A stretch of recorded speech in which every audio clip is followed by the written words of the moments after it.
दोस्तों नमस्कार। मैं विकास कुमार, आपका दोस्त और बिजनेस कोच।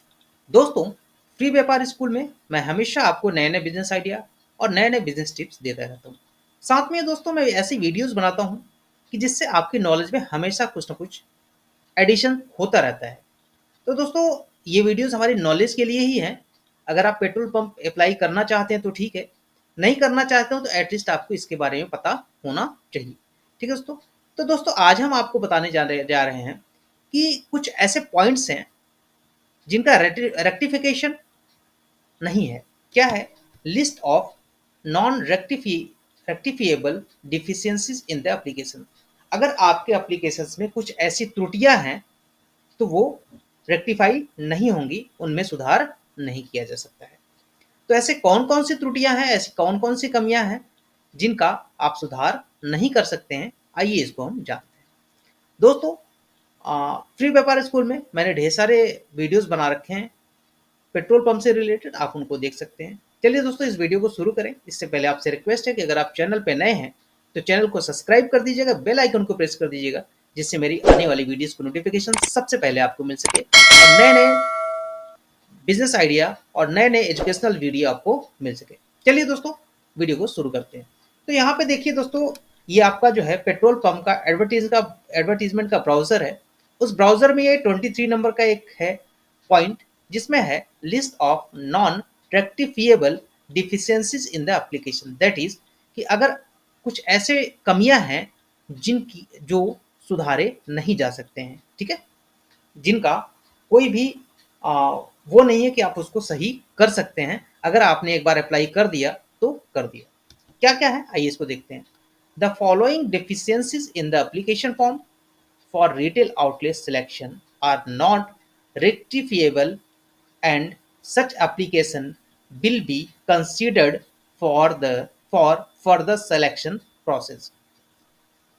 क्या है कि अगर आपके एप्लीकेशन में कुछ ऐसी डिफिशियंसीज ऐसी कमियां आती हैं तो उनको सुधारा नहीं जा सकता है, और ऐसी कंडीशन में application will not be considered for further selection process. मतलब इस कंडीशन में वो एप्लीकेशन आपका सिलेक्शन प्रोसेस के लिए कंसीडर नहीं किया जाएगा, सम्मिलित नहीं किया जाएगा। क्या क्या है दोस्तों, सबसे आइए पहले देखते हैं वन बाई वन। पहला है दोस्तों, ए है आपका age of applicant as on the date of application is less than 21 year completed year or more than 60 year, except for freedom fighter applying for location reserve under combined category 2।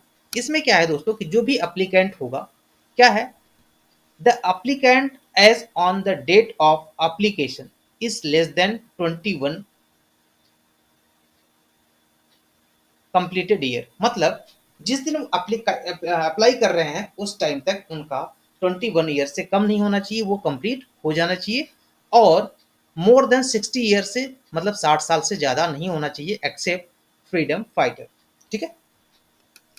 दूसरा है B है दोस्तों, applicant does not belong to the category for which the subject dealership is reserve. मतलब दोस्तों, मेरे कई viewers ने मुझे कमेंट किया था कि मैं ओबीसी हूँ, एससी की साइट है, क्या मैं उनके साथ पार्टनरशिप कर सकता हूँ? तो ऐसा नहीं होगा दोस्तों। इसमें बिल्कुल साफ साफ लिखा हुआ, the applicant does not belong to category for which the reserve dealership subject dealership is reserve. मतलब जो जिनके लिए रिजर्व है उनके अलावा कोई कैटेगरी, उनके अलावा अगर कोई उसमें अप्लाई करता है तो आप जो है आपका फॉर्म में चेंजेस नहीं हो पाएंगे और आपका फॉर्म जो है सिलेक्शन प्रोसेस में नहीं जा पाएगा। ठीक है। Applicant does not have required educational qualification on the date of application. ठीक है। Except for freedom fighter applying for location reserve under combined category 2। अगर कोई ऐसा अप्लीकेंट है जिसका रिक्वायर्ड एजुकेशनल क्वालिफिकेशन जो है अगर वो नहीं है, तो इस केस में भी आपका कोई भी सुधार नहीं किया जा सकता है। ठीक है। और आपका एप्लीकेशन चला जाएगा किसमें? रिजेक्शन के फॉर्म पे। ठीक है, रिजेक्शन में चला जाएगा और सिलेक्शन के लिए आपका वो एप्लीकेशन कंसीडर नहीं किया जाएगा। डी क्या है, applicant is not an Indian citizen. अगर कोई अप्लीकेंट है जो इंडियन सिटीजन नहीं है तो उसका भी फॉर्म कंसीडर नहीं किया जाएगा सिलेक्शन प्रोसेस के लिए। ठीक है, इसी तरह से दोस्तों एफ है आपका, the same land offered in the multiple applications for the same location, such all such applications will get rejected। मतलब दोस्तों अगर कोई एक जमीन है उसमें उस जमीन को कई एप्लीकेशन में मेंशन किया गया सेम लोकेशन को, तो इस कंडीशन में क्या होगा कि जितने भी एप्लीकेशन होंगे वो रिजेक्ट कर दिए जाएंगे। ठीक है दोस्तों, नेक्स्ट है आपका group of land as declared by the applicant in the application. दोस्तों अगर आपने ग्रुप में कोई चेंजेस कर दिए, सपोज दैट कि ग्रुप 1 में आपको अप्लाई करना था आपने ग्रुप 2 में कर दिया, ग्रुप 2 में अप्लाई करना था आपने ग्रुप 1 में कर दिया, तो इस कंडीशन में कोई भी उसमें रेक्टिफिकेशन नहीं होगा, उसमें कोई सुधार नहीं किया जा सकता है। एक बार आपने फिलअप कर दिया देन कर दिया। ठीक है, आइए नेक्स्ट देखते हैं दोस्तों। Applicant is member of family unit of IOCL, BPC, HPC employees as defined under disqualification clause of browser। इसमें क्या है कि कोई भी एप्लीकेशन एप्लीकेंट जो है वो IOCL का, BPCL का, HPCL का फैमिली मेंबर नहीं होना चाहिए जो उसमें इनका एम्प्लॉई हो। ठीक है, मतलब IOCL का एम्प्लॉई, BPCL का एम्प्लॉई, HPCL का एम्प्लॉई और उनकी फैमिली में कोई फॉर्म अप्लाई नहीं कर सकता है। ठीक है, ये चीजें बिल्कुल क्लियर लिखी गई, इस चीज को आप समझिएगा दोस्तों। नेक्स्ट है initial security deposit not submitted with in given time. ठीक है, क्या है ये निर्धारित समय है, स्टिपुलेटेड टाइम मतलब निर्धारित समय में। अगर आपने जो इनिशियल सिक्योरिटी डिपॉजिट है अगर आपने वो नहीं किया देन आपका फॉर्म रिजेक्ट कर दिया जाएगा और आपका जो सिलेक्शन होगा वो कैंसिल भी कर दिया जा सकता है। ठीक है, जो भी आपका एक निर्धारित समय है उस समय पे आपको सिक्योरिटी डिपॉजिट करना है। अगर आप नहीं करते हैं तो उसमें कोई चेंजेस नहीं किया जाएगा, सीधे आपके फॉर्म को रिजेक्ट कर दिया जाएगा, हटा दिया जाएगा। Document not submitted for security within stipulated time as advise by OMC। इसमें क्या है दोस्तों, जैसे ही कोई ऑयल मार्केटिंग कंपनी आपको एडवाइस करेगी कि ये डॉक्यूमेंट्स मुझे चाहिए, अगर वो डॉक्यूमेंट्स आपने निर्धारित समय पे नहीं दिया तो भी आपका फॉर्म जो है वो रिजेक्ट कर दिया जाएगा, कैंसिल कर दिया जाएगा, सिलेक्शन प्रोसेस पे आगे से हटा दिया जाएगा। ठीक है, दूसरा क्या है, नेक्स्ट क्या है, rectifiable deficiency not corrected within the specific time 21 days. In case अगर कोई रेक्टिफिकेशन कोई कमी है उसका रेक्टिफिकेशन कंपनी ने आपको 21 डेज का दिया है, अगर उस बीच में रेक्टिफिकेशन नहीं हो पाया तो भी आपका फॉर्म रिजेक्ट कर दिया जाएगा, सिलेक्शन प्रोसेस से हटा दिया जाएगा। दूसरा है दोस्तों, नेक्स्ट है non production of original document for verification at the time of field verification. मतलब अगर आपने ओरिजिनल डॉक्यूमेंट्स फील्ड वेरिफिकेशन के टाइम पे नहीं दिया उस कंडीशन में भी आपका फॉर्म जो है वो सिलेक्शन प्रोसेस से हटा दिया जाएगा और दूसरे के फॉर्म को सिलेक्ट कर लिया जाएगा। ठीक है, नेक्स्ट है दोस्तों change in mobile number and email ID. अगर आपने एप्लीकेशन फॉर्म भरा और उसमें आपने मोबाइल नंबर कोई डाल दिया, कोई ईमेल आईडी डाल दिया तो वो भी चेंज नहीं होगा। ठीक है, और इस तरह की अगर कोई मिस्टेक है तो उसमें कोई रेक्टिफिकेशन भी नहीं हो सकता है। ठीक है, पैन नंबर मिसमैच, अगर कोई पैन नंबर में आपका मिसमैच हो रहा है तो भी नहीं होगा। इनकरेक्ट पैन नंबर तब भी नहीं होगा। PAN number does not belong to the applicants.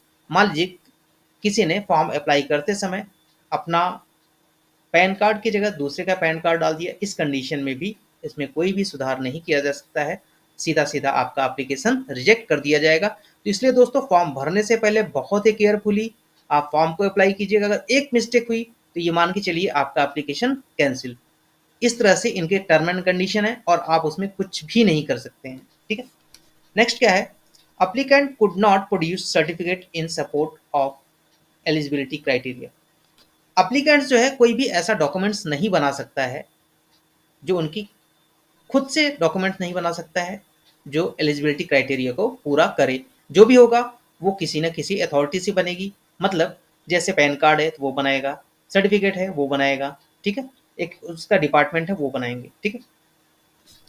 जो आप लैंड देते हैं, चेंज इन खसरा, खतौनी, गाटा संख्या, survey number etc of offer land, जो भी आपने लैंड ऑफर किया है उसके खसरा नंबर में, खतौनी में, गाटा में और सर्वे में कोई भी चेंजेस नहीं हो पाएंगे। इस चीज़ का ध्यान दीजिएगा दोस्तों। अगर आप अप्लाई कर रहे हैं तो एक एक चीज बेसिक चीज़ों को देखिएगा, क्योंकि अगर ये चीज़ें आपने गलत फिल कर दिया तो वहाँ पे कोई भी चांसेस नहीं है कि आप उसको चेंज कर पाएँ, ठीक है, कोई भी चांसेस नहीं है। नेक्स्ट क्या है, offer land is not in the advertise location, ठीक है। अगर एडवर्टाइज लोकेशन में आपका लैंड नहीं है, इस कंडीशन में भी आपका एप्लीकेशन कैंसिल कर दिया जाएगा और आपको थोड़ा सा भी टाइम नहीं दिया जाएगा। इस चीज़ को आप समझिएगा दोस्तों, कि जो आपका ऑफर लैंड है वो बिल्कुल ही आपके जो रूल एंड रेगुलेशन है उसके अंडर में होने चाहिए, और साथ में ही दोस्तों एडवर्टाइज लोकेशन में होना चाहिए। ये चीज़ आप समझिएगा, ठीक है। नेक्स्ट क्या है, application for CC A site, non corpus fund dealership with bid amount lower than the applicable minimum bid amount. इसमें क्या है कि सीसी साइट में क्या है दोस्तों कि बिड देना पड़ता है। सपोज दैट कि वहाँ की बिड है 30 लाख रुपए, तो आप उससे कम डालेंगे, इस कंडीशन में भी आपका एप्लीकेशन रिजेक्ट कर दिया जाएगा, आपको चेंज करने का भी मौका नहीं दिया जाएगा। कुल मिला के आपका फॉर्म कैंसिल, ठीक है। मतलब ये देखिए दोस्तों, इतने सारे कैंसिल के फंडे हैं, इतने सारे प्रॉब्लम्स हैं इस फॉर्म को अप्लाई करने में, कि अगर एक मिस्टेक हुआ देन आपका गेम ओवर, कुछ नहीं कर सकते हैं आप। इस चीज़ का विशेष ध्यान दीजिएगा। एस क्या है, affidavit appendix 3 is of date letter than the date of application. अगर आपका अपेंडिक्स 3 है, is offer letter than date of application, मतलब ये आपका अपेंडिक्स 3 उसके बाद का नहीं होना चाहिए, उसके पहले का होना चाहिए। एक चीज़ आप दोस्तों ध्यान दीजिएगा, कुछ लोग कह रहे थे कि सर उसके बाद बनवाए तो चलेगा, नहीं, अपेंडिक्स 3 जो है वो उसके पहले का चाहिए, ठीक है। क्या यहाँ appendix 3 is of a date letter than the application of date of application, मतलब एप्लीकेशन के बाद का अगर डेट होगा तब भी आपका ये सिलेक्शन नहीं हो पाएगा। और नीचे कुछ दिया गया है, no alteration, addition, deletion in the application form will be permitted except fixing of photograph, putting signature on the application form. मतलब दोस्तों कोई भी आप उसमें ऐड नहीं कर सकते हैं, ना कुछ डिलीट कर सकते हैं, ना कुछ उसमें चेंजेस कर सकते हैं अपने एप्लीकेशन फॉर्म में। सिर्फ और सिर्फ आप फोटोग्राफ लगा सकते हैं और सिग्नेचर लगा सकते हैं, इसके अलावा कुछ भी नहीं कर सकते हैं। द रेक्टिफाइड और the additional document would be accepted only, जो रेक्टिफाइड होगा और कुछ एडिशनल जो डॉक्यूमेंट्स होंगे वो तभी एक्सेप्टेड होंगे जब if they are pertaining the information providing in the application form, जब कभी भी सुधार करने का उससे संबंधित कोई इंफॉर्मेशन आपको ऑल मार्केटिंग कंपनी से मिलेगा, ठीक है दोस्तों। तो आशा करता हूँ दोस्तों ये चीज़ें आप समझ गए होंगे। अगर नहीं समझे हैं तो मुझे आप कमेंट कीजिएगा, मैं उसको आपको फिर से बताऊंगा। लेकिन दोस्तों आपसे एक रिक्वेस्ट है कि अगर आप फॉर्म फिलअप कर रहे हैं तो फॉर्म फिलअप करने से पहले चीज़ों को बहुत ध्यान से देखिएगा, बहुत ध्यान से पढ़िएगा और बहुत ध्यान से फॉर्म को अप्लाई कीजिए, क्योंकि एक मिस्टेक आपकी पूरी फॉर्म को खराब कर सकता है, आपकी फीस को खराब कर सकता है, और हो सकता है तो आपके सिलेक्शन को भी वो खत्म कर सकता है। तो इसलिए दोस्तों आप फॉर्म को बहुत आराम से भरिए, कोई जल्दबाजी मत कीजिएगा। अभी आपके पास बहुत टाइम है, सारे डॉक्यूमेंट्स प्रिपेयर कर लिए, सारी चीज़ों को समझ लीजिए, इसके बाद ही फॉर्म अप्लाई कीजिएगा, ठीक है। तो आशा करता हूँ दोस्तों ये वीडियो आपको अच्छी लगी होगी। वीडियो अच्छी लगी हो तो एक लाइक जरूर कर दीजिएगा और इस वीडियो को ज़्यादा से ज़्यादा शेयर कीजिएगा, क्योंकि कुछ मेरे भाइयों को ये चीज़ें पता नहीं है, आज इनको पता चल जाए, ठीक है दोस्तों। ठीक है दोस्तों, मिलते हैं नेक्स्ट वीडियो में। वीडियो को देखने के लिए धन्यवाद।